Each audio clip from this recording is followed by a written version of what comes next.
Recently, Gleb and AD from Creativeshrimp.com were kind enough to send me a preview of their new lighting course. The course is divided into chapters, my personal favorite being the one about the warehouse. I learned quite a bit from it so far, especially the part about light groups. The workflows they talk about are quite artist-friendly and easy to follow. It's a great addition to the photogrammetry course they did earlier. If you want to get this course, please use my affiliate link in the description. It doesn't cost you anything extra, but it does help to support me as well, so I can keep providing you with Blender secrets. Add a spotlight. Open the option panel by pressing N.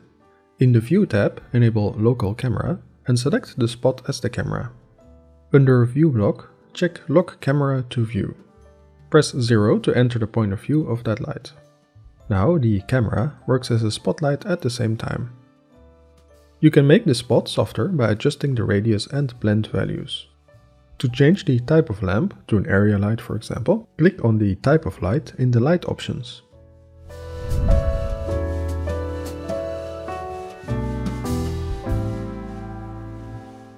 Import an image or video using the Images as Planes add-on. Uncheck Show Backface in the plane's material settings. If your texture doesn't have an alpha channel, plug the color output into the alpha input. You can add an invert node to change which parts are transparent. A map range node helps to control the transparent parts by increasing the from-min value. Rotate, move and scale the plane so that it's in front of the spotlight.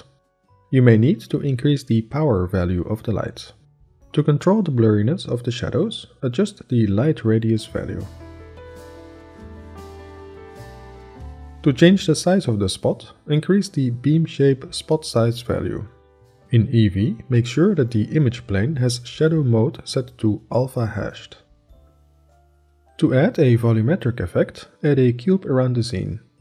Plug a volume scatter node into the volume input of the cube material and lower the density. Gaffer is a must-have add-on if you often use HDRIs. The add-on lets you cycle through your HDRIs so that you can quickly and easily choose the best lighting for your scene. After installing the zip file in Preferences, you need to set the folder where you keep your HDRIs.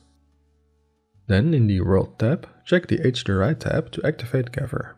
The first time you use Gether, you'll have to generate thumbnails. Go to Render Preview. Now you can flip through HDRIs and see the result in the viewport.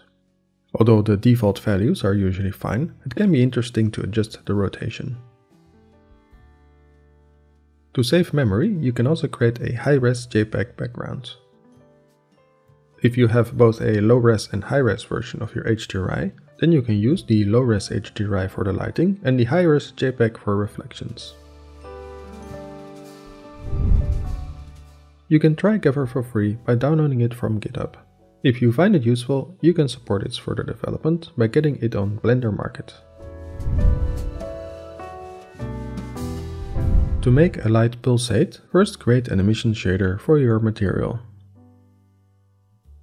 Then in the strength field, type this expression. The first number controls the speed of the pulsating light. The smaller this number, the faster it will pulsate. The second number controls the strength of the emission. The bigger the number, the brighter the light is. To avoid that the light value becomes negative, sucking light out of the scene like some kind of black hole, you can use this node setup. If you found this topic interesting and would like to know more, don't forget that you can find it in my Blender Secrets ebook, along with almost 2000 pages of other tips. To get an idea of what the ebook is like, you can download the free sample from my website.